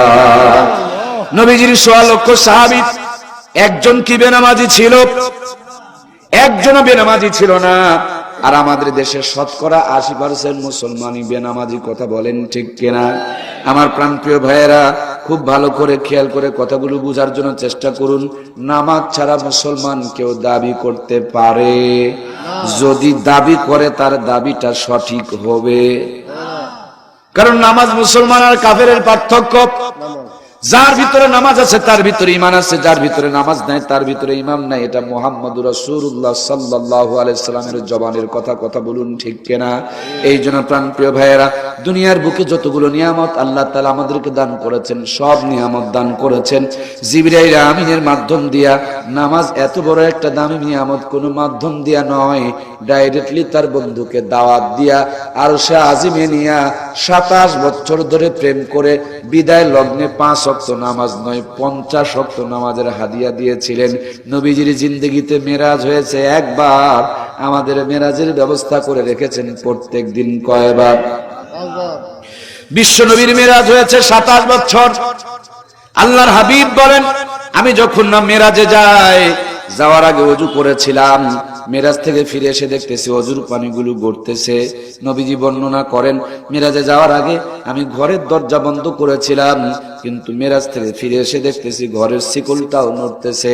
২৭ বছর যদি মেরাজ হয়, ২৭ বছর ওযুর পানি গড়তে পারে না, ২৭ বছর ঘরের শিকল নড়তেও পারে না। কিন্তু কেমনে সম্ভব হলো রে ভাই? আমাদের এই নাটোরের উপর দিয়া মাননীয় প্রধানমন্ত্রী যদি বগুড়াতে যায়, যখন নাটোর ওভারটেক করবে, পাড়ি জমাবে, তখন দেখবেন সাধারণ পাবলিকের চলাফেরা বন্ধ হয়ে যাবে, ট্রাফিক সিগন্যাল গুলো অফ করে দিবে, নরমাল মানুষের রাস্তাপথ থেকে নামায়া দিবে। যতক্ষণ পর্যন্ত প্রধানমন্ত্রী নাটোর ওভারকাম করবে না, নাটোরকে ওভারটেক করবে না, ততক্ষণ পর্যন্ত সাধারণ পাবলিককে রাস্তায় চড়তে দেওয়া হবে না। বাংলাদেশের প্রধানমন্ত্রীর জন্য নাটোরের সাধারণ মানুষের যদি চলাফেরা বন্ধ হয়ে যায়, আল্লাহর পরে যেই নবীর শান আর মান মর্যাদা, ওই নবী মেরাজের উদ্দেশ্যে ঘরের বাইরে যখন পা তুলেছে, পা তোলার সঙ্গে সঙ্গে গোটা দুনিয়ার সমস্ত গতিপথকে আমার আল্লাহ তাআলা বন্ধ করে দিয়েছে। শিকল ধাক্কা লেগে উপরে উঠেছে, বন্ধ। পানি জমে আছে সেখানেই বন্ধ। নিঃশ্বাস নিয়েছে সেখানে বন্ধ, নিঃশ্বাস ছেড়েছে সেখানে বন্ধ। গোটা দুনিয়ার গতি বন্ধ করে দিয়ে শুধু আল্লাহ আর মুহাম্মাদুর রাসূলুল্লাহ দুইজন মিলে ২৭ বছর মেরাজ হয়েছে। সুবহানাল্লাহ বলুন। জান্নাত দেখাইছেন, জাহান্নাম দেখাইছেন, কাবা, হুসাইন, লৌহে কালামে দূরত্বে কথা বলাইছেন। আমার ভাইয়েরা, আদম আলাইহিস সালামের লম্বা ডায়েরি, লম্বা জিন্দেগি, ১০০০ বছরের জিন্দেগির পৃষ্ঠাগুলো উল্টে উল্টে দেখেন আদম নবী কত সওয়াব করেছেন, কতগুলো রোজা করেছেন, কত নামাজ আদায় করেছেন। মুসা আলাইহিস সালাম সালাম কত হায়াত পেয়েছেন, নূহ আলাইহিস সালাম 950 বছর হায়াত পেয়েছেন, ইব্রাহিম আলাইহিস সালাম বড় বড় 10টা পরীক্ষায় পাশ করে অনেক সওয়াব কামাই করেছেন। বিশ্ব নবী নেকির পাগল, গুনাহগার, উম্মতের দরদি, জান্নাতের ভিতরে যাওয়ার পর, জাহান্নামের ভিতরে যাওয়ার পর, আমার ভাইরা আল্লাহর সামনে থাকার পরও সব সময় খালি মনের মধ্যে বারবার সংকল্প আর পরিকল্পনা, ওগো আল্লাহ আমার উম্মতকে তুমি দামি বানিয়েছো, কিন্তু উম্মতের হায়াত কম, সময় কম, টাইম কম, অল্প টাইমে উম্মত আমার কেমন করে বেশি নেকি কামাই করবে, এটা তো আমার বুঝে আসে না। যেই প্রশ্নটা আমাদের মনের মধ্যেও জাগে, কথা বলুন ঠিক কিনা? এই দুনিয়ার মধ্যে দেখবেন কিছু মানুষ হলো সাধারণ মানুষ, সারাদিন যদি কাজ করে 500 টাকা বেতন পায়। আর কিছু মানুষ হলো ভিআইপি মানুষ, যাদেরকে ইঞ্জিনিয়ার অথবা বৈজ্ঞানিক বলা হয়। সাধারণ ভাবে চলাফেরা করে না, হেলিকপ্টারে চলাফেরা করে, নরমাল ঘরেও বসে না, তারা এসি রুমের ভিতরে বসে, সাধারণ খাবারগুলো খায় না, তারা দামি দামি খাবার খায়। আমার কলিজার টুকরা ভাইরা, সাধারণ ভাবেও তাদেরকে ডাকা করা হয় না, স্যার স্যার বলে ডাকা হয়। আপনাদের নাটোরে 10 তলা মানের একটা ভিআইপি বিল্ডিং তৈরি করা হবে, বলুন তো দেখি ইঞ্জিনিয়ারের দরকার আছে না নাই? ইঞ্জিনিয়ার 3 ঘন্টা ডিজাইন করে, নকশা করে, প্ল্যান করে, ডিজাইনটা যখন পাস করে দেয়, যাওয়ার সময় দেখবেন 5 লক্ষ টাকা বিটকেসে ঢুকায় দেয়া, বলে স্যার আমরা উত্তর অঞ্চলের মানুষ, আমাদের কামাই রোজগার একটু কম, মনে কিছু নিয়েন না, মাত্র 5 লক্ষ টাকা দিয়েছি, আপনাকে তেমন সম্মান করতে পারলাম না। যেমনি ইঞ্জিনিয়ার চলে যায়, মাটির ভিত কাটার জন্য লোকের দরকার আছে না নাই? ইঞ্জিনিয়ার 3 ঘন্টায় নিয়ে যায় 5 লাখ, মাটির ভিট কাটার জন্য যে আসে 8 ঘন্টা কষ্ট করার পর, ঘাম ঝরানোর পর, কোদাল চটানোর পর কামাই করে মাত্র 500। এই দুনিয়াতে মানুষে মানুষে জড় বড়ই ব্যবধান। যে মানুষগুলোর দাম, যে মানুষগুলোর সম্মান, যে মানুষগুলোর দাম বেশি, সেই মানুষগুলোর মর্যাদাও অনেক বেশি। আল্লাহ ডাকতে বলেন, বন্ধু তোমার উম্মতকে যদিও আমি কম হায়াত দিয়েছি, কম পুঁজি দিয়েছি, কম সময় দিয়েছি, তোমার উম্মতকে দামি বানিয়েছি, ভিআইপি বানিয়েছি, তোমার উম্মতকে ইঞ্জিনিয়ার বৈজ্ঞানিকের চাইতে বড় মর্যাদা দিয়ে রেখেছি। ও বন্ধু, মনে কষ্ট রেখো না, তোমার উম্মতকে আমি খাটো করব না, ছোট করব না। যাও যাও, উম্মতের জন্য 50 ওয়াক্ত নামাজ নিয়ে যাও, ওরা 50 ওয়াক্ত নামাজ পড়বে, আর প্রত্যেক দিন 50 জন নবীর জিন্দেগি বরাবর সওয়াব কামাই করবে। নবীজি 50 ওয়াক্ত নামাজ দিয়ে রওনা করেছেন। প্রতিমধ্যে হযরত মুসা আলাইহিস সালাম ফিরায়া আল্লাহর সিস্টেম অনুযায়ী আমার ভাইয়েরা 45কে মাইনাস করে দিয়েছেন। 5 ওয়াক্তের একটা সুন্দর প্যাকেজ বানাইছেন। গ্রামীণ ফোনের একটা প্যাকেজ আছে, বাংলা লিংকের একটা প্যাকেজ আছে। 150 টাকা দিয়ে সিম কার্ড কিনবেন, 150 টাকা ব্যালেন্স পাবেন, টক টাইম পাবেন, মেসেজ পাবেন, মিনিট পাবেন, ফ্রি পাবেন, এমবি পাবেন, এরকম আমার ভাইয়েরা বিভিন্ন ধরনের প্যাকেজ আছে না নাই? আল্লাহ তাআলা ডাকতে বলেন, ও বন্ধু, তোমার উম্মতের 50 ওয়াক্তের নামাজের প্যাকেজ বানাইলাম, আদায় যেন করতে পারে তার জন্য 5 ওয়াক্ত দান করলাম। কিন্তু উম্মতকে বলে দিও, ওরা যদি 5 ওয়াক্ত নামাজ পড়ে, আমি শূন্য যোগ করে প্রত্যেক দিনই 50-এর সওয়াব দান করে দেব। জোরে বলেন না সুবহানাল্লাহ। আমার ভাইরা, যেই 5 ওয়াক্ত নামাজ দিলেন, আল্লাহ তো 6 ওয়াক্ত বানাইতে পারতেন, 4 ওয়াক্ত করতে পারতেন। কেন 5 ওয়াক্ত দিলেন? যেই 5 ওয়াক্ত নামাজ দিলেন, সেই 5 ওয়াক্তর সিরিয়ালের দিকে তাকায় দেখেন। প্রথমে হলো ফজরের নামাজ, 2 নম্বরে জোহরের নামাজ, 3 নম্বরে আসরের নামাজ, 4 নম্বরে মাগরিবের নামাজ, 5ম নম্বরে গিয়ে এশার নামাজ। ফজরের ফরজ নামাজ কয় রাকাত? জোহরের ফরজ 4 রাকাত, আসরের ফরজ 4 রাকাত, মাগরিবের ফরজ গিয়া 3 রাকাত, এশার ফরজ হলো 4 রাকাত। আমাদের স্পেশাল নাম্বার হলো 11 ডিজিটে, আল্লাহর স্পেশাল নাম্বার হলো 17 ডিজিটে। 24434, 2 মানে জোহর, 2 মানে ফজর, 44 জোহর আর আসর, 3 মানে মাগরিব, 4 হলো এশা। 17টা নাম্বার কেউ যদি ডায়াল করতে পারে, বিপদে পড়ে যায় নামাজ বিছায়া যদি আমার আল্লাহকে ডাক মারে, আল্লাহ কোরআনুল কারীমের মধ্যে ওয়াদা করে বলেছেন, ওয়া কানা হাক্কান আলাইনা নাসরুল মুমিনিন। মুমিন যদি বিপদে পড়ে সহযোগিতা চায়, আল্লাহ বলেন আমার জন্য সহযোগিতা করা ওয়াজিব হয়ে যায়। আমার ভাইয়েরা, এটা মুখে মুখের কথা নয়। এই দুনিয়াতে নামাজ যারা সঠিকভাবে কায়েম করেছে, এরা নামাজের মধ্যে দাঁড়ায় আল্লাহর কাছ থেকে অনেক সহযোগিতা নিয়ে এসেছে, না আসে নাই? আমাদের বাংলার জমিনে কেউ নামাজ পড়ে আল্লাহর সহযোগিতা কামনা করে মাছের পিঠে সোয়ারি হইয়া বগুড়ার মাহাস্থানগড় আবাদ করে রেখেছে। এই বাংলার জমিনে নামাজ কায়েম করে নামাজ পড়ে আল্লাহর সহযোগিতা কামনা করে কেউ কুমিরের পিঠে চলে এসে রাজশাহীর পদ্মা নদীর কিনারে আজও পর্যন্ত ঘুমিয়ে রয়েছে। এই বাংলার জমিনের ভিতরে কেউ নামাজকে পুঁজি বানায়া যায়, নামাজকে নৌকা বানায়া সিলেটের সুরমা নদী পাড়ি দিয়া বাংলার জমিনে কালেমার পতাকা উড়াইছে। সেই বাংলার মুসলমান আজকে নামাজ ছেড়ে দিয়া ইহুদি খ্রিস্টান নাস্তিকদের হাতে গোটা দুনিয়া ব্যাপী লাঞ্ছিত বঞ্চিত তার পদদলিত অপমানিত হচ্ছে। কথা বলুন ঠিক কিনা? এই জন্য আমার কলিজার টুকরা প্রিয় ভাইয়েরা, নামাজবিহীন কোন মুসলমানের পরিচয় থাকতে পারে? নামাজ নামাজ নামাজ। আম্মা জান আয়েশা বলেন, নবীজি যখন মরজে মউতে মুবতালা, হাত পা গুলো ঠান্ডা হয়ে এসেছে, নবী আছে কিনা বোঝা যায় না, কিন্তু হুজুরের ঠোঁট দুটো নড়তেছে, ঠোঁট দুটো নড়তেছে। আমি আয়েশা ঠোঁটের কথাগুলো বোঝার জন্য বহুত চেষ্টা করছি, কিন্তু শোনা যায় না।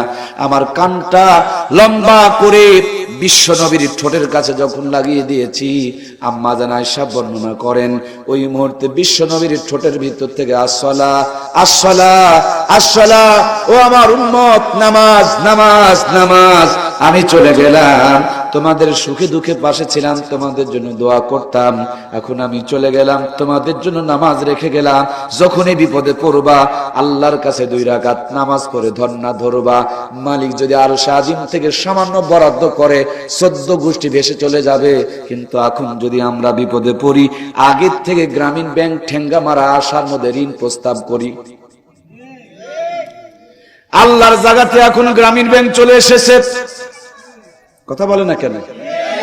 উচিত ছিল মুসলমান বিপদের আগে ওযু করে নাও, সুন্দর করে যায় নামাজ বিছায়া মালিকের কাছে 2 খানা হাত তুলে প্রার্থনা জানাও। 50 বছর আগে এ দেশটার মানুষগুলো আল্লাহর প্রতি ভরসা রাখতো বেশি, রহমত দিয়া বরকত দিয়া দেশটাকে আল্লাহ তাআলা ঢেকে রেখেছিল, খাবারের মধ্যে বরকত দিয়ে রেখেছিল। মানুষগুলো কত সুস্থ ছিল, 150 বছর পর্যন্ত বেঁচে রয়েছিল। কিন্তু এখন নাকি ডিজিটাল জামানা, অ্যান্টিবায়োটিক ঔষধ খায়, তারপর 50 বছর বেঁচে থাকাই মুশকিল হয়ে গেছে। কথা বলুন ঠিক কিনা? ওরা যদি নিমের পাতা খাইয়া 150 বছর বাঁচে, আমরা আধুনিক ডাক্তারের বিজ্ঞানসম্মত ঔষধ খাই, আমাদের কি 150 জায়গাতে 300 বছর বাঁচার দরকার আছে না নাই? মূর্খ মানুষগুলো যদি 18টা সন্তান 15টা সন্তান জন্ম দিতে পারে, আমরা তো আমার ভাইয়েরা হামদর্দের ঔষধ খায়, হারবালের ঔষধ খায়, কলিকাতা মেডিকেলের ঔষধ খায়। ওরা 18টা সন্তান জন্ম দিতে পারলে আমাদের 18 দুগুণে 36টা বাচ্চা জন্ম দেওয়ার ক্ষমতা থাকার দরকার। কথা বলেন ঠিক কিনা? আমার প্রাণপ্রিয় ভাইয়েরা, কিন্তু অবস্থাটা কোন জায়গায়? জিরের পর্যায়ে চলে এসেছি। আমার যতটুকু গবেষণা, এর পিছনে একটাই মাত্র কারণ, আমাদের ঘরে আধুনিকতা অত্যাধুনিকতার আসবাব ঢুকেছে আর কোরআন চলে গেছে। ঘরের মধ্যে থেকে সুন্নত বিদায় নিয়েছে, এই জন্য রহমতের জায়গায় গজবে ধরেছে। কথা বলেন ঠিক কিনা? আমার প্রাণপ্রিয় ভাইয়েরা, জান্নাতের ভিতরে গিয়ে আব্বাজান আদমকে শয়তান ধোঁকা দিয়া বলল গন্ধব খাও। হযরতে আদম বলে, তুই যে শয়তান চিনে ফেলেছি, ঘট আমার সামনে থেকে ভেগে চলে যাও। তোমার মতন শয়তানকে আর আমি যেন সামনে দেখতে না পাই। শয়তান চিন্তা করে এখানে আর কাম হবে না।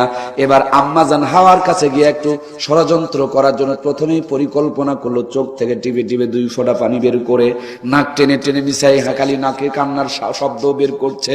আম্মাজান হাওয়া দূরে থেকে দেখতেছে, জান্নাতের কোনায় যেন একটু বুড়ো মানুষ কাঁদতেছে। আম্মাজান চিন্তা করে, জান্নাত তো বড় শান্তির জায়গা, এই জায়গায় আবার বুড়ো মানুষটা কান্নাকাটি করে কেন? বলে, বাবা কি হয়েছে, আপনি কান্না করেন কেন? শয়তান বলে, মা আমার তো কিছু হয় নাই, কয়েকদিন পরে দুনিয়াতে তোমাদেরকে যাওয়া লাগবে, আর দুনিয়াতে তোমাদের বড় কষ্ট হবে। ওই দুনিয়ার কথা চিন্তা করে আমার ভিতরে কান্না বাদ মানতেছে না। শয়তান মার্কা মানুষ মানুষের দুঃখে কান্নাকাটি করে আসলে স্বার্থের জন্য। কথা বলেন ঠিক কিনা? আম্মাজান হাওয়া বলে, দুনিয়া যদি এত কষ্টের জায়গা হয়, তাহলে এই দুনিয়ার বুকে তো আমি যেতে চাই না, চিরকাল জান্নাতে থাকা যায়, এর কোনো বুদ্ধি আছে না নাই? শয়তান বলে, সেই বুদ্ধি শেখানোর জন্যই তুমি আপনার কাছে এসেছি। ওই যে দেখো গন্ধ ফল পেরে খাও, দুনিয়াতে আর কোনোদিন তোমারে যাওয়া লাগবে না। আদি পিতা আম্মাজান বরাম্মা হাওয়া, হাদিসের ভাষায় এসেছে, মেয়েদেরকে বলা হয়েছে না কেসে আকল, অল্প বুদ্ধি সম্পন্ন, এদের বুদ্ধি নাকি হাঁটুর নিচে থাকে। তারপরও তারাই বাংলাদেশের প্রধানমন্ত্রী বারবার বিরাজ করে, কথা বলুন ঠিক কিনা? এমন একটা দেশের মধ্যে আমরা বসবাস করছি যে দেশের 2টা চেয়ারই আমার খালাম্মার চাচি আম্মারা দখল করে নিয়েছিল। হঠাৎ করে এরশাদ চাচা মরে গেল, ওই চেয়ারটাও এখন আমাদের ফুবি আম্মার দখলে চলে আসলো। তার মানে দামি দামি 3খান চেয়ার খালাম্মা, ফুবি আম্মার, চাচি আম্মারা দখল করে নিয়েছে। আর আমরা মাগি মার্কা মুসলমান, তার জন্য কলা চুষে রাস্তার মধ্যে ঘুরতেছে, কথা বলুন ঠিক কিনা? মাতাব্বরি করেন, কয় নম্বর মাতাব্বরি এটা দেশের মানুষ বোঝে। কোন মেয়ে মানুষের যদি স্বামী মরে যায়, আমাদের এলাকায় 30 বিধবা বলে এর নাকি পাওয়ার কমে যায়, কিন্তু উপরের চেয়ার গুলো তাকিয়ে দেখেন বেশি কিছু বলার কিন্তু সুযোগ আর। আমার ভাইয়েরা, আল্লাহ রাব্বুল আলামিন এখান থেকে আমাদেরকে বের হয়ে আসার তৌফিক দান করে, জোরে বলুন আমিন। বিশ্বনবী বলেছেন যে জাতির নেতা হবে মহিলা, সেটা হবে লানত প্রাপ্ত জাতি। আল্লাহ যেন আমাদের লানতের হাত থেকে উদ্ধার করে, জোরে বলুন না আমিন। বরাম্মা হযরতে হাওয়া জান্নাতের ভিতর থেকে গন্ধব ফল পারলেন। গাছ থেকে ফল পারলে আঠা পড়ে কি পড়ে না ভাইয়েরা? বরাম্মা হযরতে হাওয়া গন্ধব ফল পেরেছিল, গাছের থেকে কয়েক ফোঁটা আঠা ঝরেছিল। আল্লাহ রাব্বুল আলামিন তাদের জন্য একটা শাস্তির ব্যবস্থা করে দিল। আমার বন্ধুরা, মেয়েদের বয়স যখন 12-14 বছর হয়, তখন দেখবেন একটা মাসিক নামক সমস্যা হয়, হায়েসের ব্যবস্থা হয়। তার মানে এই সমস্যাটা ওই জান্নাতের ভিতরে গন্ধব ফল ফিরে আঠা ঝরানোর কারণে আল্লাহ শাস্তির ব্যবস্থা করে দিয়েছে। পুরুষেরা গন্ধব ফল পারে নাই, আঠাও ঝরায় নাই, সেই জন্য তাদেরকে শাস্তিও দেয় নাই। না আপনাদের নাটোরের কোনো ছেলে মানুষের হায়েস হয় নাকি? তার মানে আমরা এই কাম করি নাই, আমাদের শাস্তি আল্লাহ দেয় নাই। অনেকেই মন্তব্য করে, দারোয়ান তো তার থিওরির মধ্যে লিখেছে মানুষ নাকি ব্যাঙ আর বানর থেকে পয়দা হয়েছে। আমি বিনা সন্দেহে বলতে চাই, মানুষ বানর আর ব্যাঙের বংশধর নয়, মানুষ এক আদম আর হাওয়ার সন্তান। জান্নাত থেকে আমরা এসেছি, ওই জান্নাতের ভিতরে মা অপরাধ করেছে, মায়েদের জন্য শাস্তি আজও পর্যন্ত বলবৎ আর চালু রয়ে গেছে। গন্ধব ফল তো খেয়ে ফেলে দিয়েছে, পেটের মধ্যে মোচড় উঠে গেছে। শয়তান বলে এখন তোমাকে দুনিয়াতে টয়লেট করতে যেতে হবে, তুমি কি একা যাবে না স্বামীকে সঙ্গে নিবে? বলে আমি একা কোথাও যেতে চায় না, স্বামী ছাড়া আমাকে ভালো লাগে না। এগুলো হলো জান্নাতি মা। আর যারা স্বামীকে দেখতে পারে না, এরা ওই কটকটি মার্কা জাহান্নামের খড়ি, কথা বলুন ঠিক কিনা? এখন তো ডিজিটাল জামানা, স্বামীর কথা আমার মায়েদের ভালো লাগে। যেমনি স্বামী বাড়িতে আসে, মেজাজ চটচট করে হিটারের মতন হিট হয়ে যায়, 180 ডিগ্রি সেলসিয়াস তাপমাত্রা। দুলা ভাই বাড়িতে আসলে মেজাজ কাম্বা ঠান্ডা। খালাতো ভাই যদি বাড়িতে আসে, মেজাজ কাম্বা হিম ঠান্ডা বরফ হয়ে যায়। কলেজ ভার্সিটি পড়ুয়া যদি কোনো বয়ফ্রেন্ড আসে, তাহলে মেজাজ আরো কাম্বা শীতল হয়ে যায়। খালি স্বামী দেখলে যাদের চটচট করে মেজাজ গরম হয়ে যায়, আমি নিঃসন্দেহে বলতে চাই এদের কপালে আল্লাহর জান্নাত নাই, কথা বলুন ঠিক কিনা? আমার প্রাণপ্রিয় কলিজার টুকরা মায়েরা, আপনাদেরকে নিয়ে কিছু কথা এই জায়গার মধ্যে রয়েছে, একটু কান দেয়া কথাগুলো শ্রবণ করবেন। আম্মা জান হাওয়া বলেন আমি স্বামী ছাড়া কিছু বুঝি না, স্বামীকে আমার লাগবেই। শয়তান বললেন তাহলে যে কোনো কৌশলে তোমার স্বামীকে তুমি গন্ধব ফল খাওয়ায় ফেলো। সকালবেলা যখন হযরত আদম আলাইহিস সালাম ফিরেছে, সকিত আগের থেকে আদর আপ্যায়ন শুরু করে দিয়েছে। যেই দিন দেখবেন বউ বেশি বেশি ভালোবাসতেছে, সকাল থেকে মোবিল দেওয়ার চেষ্টা করতেছে, মনে রাখিয়েন সেই দিন আপনার মনে হয় মার্কেটের কোনো একটা ঝামেলা আছে, নাহলে বৈকাল বেলা বাবার বাড়িতে যাওয়ার কোনো পরিকল্পনা আছে। এই জন্য আগের থেকে খাতির জমানো শুরু করেছে, কথা বলুন ঠিক কিনা? এই যারা বিয়ে করেছেন বলেন না ঠিক না বেঠিক? যারা বিয়ে করে না এরাও ঠিক কয়, মানে ডানে বামে দেখছে তো হালহাকি কয়। আমার মমতাময়ী মায়েরা, এটা আপনাদের দোষ নয়, এটা আপনাদের একটা গুণ। আপনারা ইচ্ছা করলে সব পারেন, কারণ জান্নাতের ভিতর থেকে আপনারা বের করতে পেরেছেন, জান্নাতের ভিতরেও ঢোকানোর ক্ষমতা আপনাদের যোগ্যতা আল্লাহ দিয়াই রেখেছেন, কথা বলুন ঠিক কিনা? রাত্রিবেলা কঠিন মুহূর্তে যখন আপনার দিকে মুখটা ফিরে যেমনি বলবে আই লাভ ইউ, একেবারে পাক মেরিয়া মুখটা ওইদিকে করে নাকটা এমন চিপে ধরবেন, চোখ মুখ বন্ধ করে নিঃশ্বাস কয়েক মিনিট বন্ধ করে রাখবেন, বলেন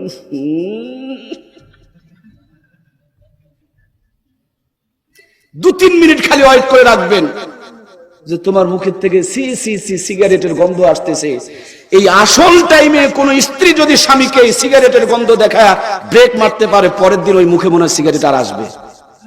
কথা বলে না কেন, কথা বলে না কেন? ব্রেক তো জায়গা মতো দেয় না, ব্রেক দেওয়া জায়গায়। অমুকের বউ পাতলা কাপড় কিনে দেয়, আর তোমার চোখের খালি বস্তাগুলোই পড়ে নাকি? ব্রেক দিচ্ছে অজাগার ভিতরে। আমার কলিজার টুকরা মায়েরা, ইসলাম আপনাদের কত মর্যাদা দিয়েছে। পুরুষের রিমোট আল্লাহ তাআলা মায়েদের হাতে দান করেছে, সুবহানাল্লাহ বলুন। আদর করে কাছে টেনে নিয়া, কোলের মধ্যে মাথাটা নিয়া বড় আদর করে মুখের মধ্যে গন্ধক ফলটা দিতেছে। আব্বা জানা আদম, আদম মানে সাদা সিধা সোজা। এই দুনিয়াতে যারা সাদা সিধা সোজা তাদেরকে আদম বলে, আজও পর্যন্ত বলে কি বলে না? আমার ভাইরা, আদম আলাইহিস সালাম সোজা মানুষ, মুখটা হা করতেছে আর মনে মনে একটু করে সন্দেহ জাগতেছে, কি যেন খাওয়ায়। বলে যাই খাওয়াই, ভালোবেসে খাওয়ায়, তোমার কি খাতে কোনো আপত্তি আছে? আব্বা জান আদম বলেন, কোনো আপত্তি নাই। আমিও বলতে চাই ভালোবাসতে হবে, নইলে সংসার টিকবে না। কিন্তু বেশি ভালোবাসা দেখিয়েন না, তাইলে জীবনে বেঁচে থাকাও কঠিন হয়ে যাবে। কথা বলুন ঠিক কিনা? মেয়েদেরকে ভালোবাসতে হবে, অর্ধাঙ্গুনী জীবন সঙ্গিনী। আল্লাহ তাআলা আব্বাজান আদমকে ভালো লাগছিল না, তার জন্য হাওয়াকে বানিয়েছেন। আপনি তাকে মর্যাদা দিবেন, কারণ মর্যাদা জান্নাতের ভিতরে বানিয়ে আল্লাহ শুরু থেকেই তাদেরকে দিয়ে রেখেছে। তাই বলে নিজের মা বাবার উপরে মর্যাদা দিয়া হিজরা নিজে নিজে সাজা যাবে? আমার প্রাণপ্রিয় ভাইয়েরা, আব্বাজান আদম হা করেছে, মুখের ভিতরে গন্ধ ফল চলে গিয়েছে, গলাটা পার হয়ে গেছে। এমন মুহূর্তে তিনি বুঝে ফেলেছে, আমি তো গন্ধ ফল মনে হয় খেয়ে ফেললাম। এত শক্ত করে গলার মাঝখানে চিপে ধরেছে। তাকায় দেখুন, গলার মধ্যে একটা বর্ডার বানিয়ে দিয়েছে। এটা আব্বাজান আদম গলাতে বর্ডার বানিয়েছে। তাকিয়ে দেখুন, পুরুষের গলার মধ্যে একটা হুলকুম নামক বর্ডার আছে না নাই? মেয়েদের গলার মধ্যে চিপে ধরে নাই, তাদের বর্ডারও হয় নাই। যদি বিশ্বাস না করেন, বাড়িতে গিয়ে দেখতে পারেন। তাই বলে রাত্রিবেলা দেখবেন না, কারণ মেয়েদের জামানা। যদি আপনাকে মামলা করে দেয় যে রাত্রিবেলা গলা টিবার জন্য আমার কাল্লার দিকে হাসতে হাসতে করছিল, তাইলে আপনি কিন্তু বাঁচবেন না। দিনের বেলা দেখে নিন, আমাদের গলাতে বর্ডার আছে, কিন্তু মায়েদের গলাতে কোনো বর্ডার। মায়েদের কাল্লা যতগুলো নিয়ামত দান করেছেন, তার মধ্যে এটা একটা নিয়ামত বর্ডার নাই। যা ভিতরে আমানত দিবেন, গোপন কথা যা ভিতরে রাখবেন, সবগুলো বের হয়ে যাবে, কারণ বর্ডার নাই। কি নাই, কি নাই? বিশ্বাস কি হয়? না হলে দেখেন বাড়িতে গিয়া কিছু একটা বিষয় সাজায় বুঝায় করবেন, কিন্তু যে কথাটা অনেক অনেক কঠিন এবং গুরুত্বপূর্ণ হবে, এরকম কিছু বলে দেখবেন। সর্বোচ্চ যদি রাখতে পারে 3 সপ্তাহ রাখতে পারবে, তারপরে আর থাকবে না, এটা খালি বের হয়ে চলে যাবে। ওই বর্ডার নাই যে। এই জন্য আমার ভাইয়েরা, মায়েদের বিশ্বাস করতে হবে, কিন্তু এমন কিছু বলিয়েন না বর্ডার নাই, বের হয়ে গেলে বিপদে পড়া লাগে। কথা বলুন ঠিক কিনা? আল্লাহ রাব্বুল আলামিন আমাদের সকলকে জান্নাতি হিসাবে তৈরি হওয়ার জন্য তৌফিক দান করুক, জোরে বলুন আমিন। বন্ধুরা আমার, দুনিয়ার মধ্যে আদম আর হাওয়া আসবে। দুনিয়াতে আসার পর বড় আব্বা হযরত আদম বড় বড় গাছের 3-3টা টুকরা পাতা দিয়ে ইজ্জতকে ঢেকে রাখলেন। এই জন্য মৃত্যুর পরে পুরুষের জন্য কাফনের কাপড় কয় পিস? আর বড় আম্মা হযরত হাওয়া বড় বড় গাছের 5-5টা টুকরা পাতা দিয়ে ইজ্জতকে ঢেকে রেখেছিলেন। এই জন্য মরার পরে আমার আম্মা জানদের জন্য কাফনের কাপড় কয় পিস? 5 পিস বাদ দেয়া 3 পিস ধরেছিল। হঠাৎ করে উথাল পাতা আমেরিকার ভারতের বাতাস শুরু হয়ে গেল। 1 পিস কমে গিয়ে আমার মায়েরা যেন 2 পিস পড়তে শুরু করে দিল। যেমনি আবার কিরণমালা কটকটির পাখির ঝড় উঠলো, আরো 1 পিস কমে গিয়া 1 পিস আবিষ্কার হয়ে গেল। যেভাবে কমাকমি চলছে, মাত্র আর 1 পিস বাকি আছে। এইটা যদি বাদ দিয়ে দেয়, দেশে থাকার আর উপায়। এমনি তো ডিজিটাল জামানা, সামনে তাকালে পায়জামা ফাটা, ঘাড় ঘুরাইলে মাজার মধ্যে কাটা, পিছনে তাকাবেন সিনেমার পোস্টার লাগা। যত বড় হাজি আর গাজী, মুত্তাকি আর পরহেজগার, ইমানদার হন না কেন, এই কাটা ফাটা দেখে সুবহানাল্লাহ আলহামদুলিল্লাহ বলা যায় না। শুধু আস্তাগফিরুল্লাহ নাউজুবিল্লাহ তওবা দিয়া দেশটা দখল হয়ে গেছে। কথা বলুন ঠিক কিনা?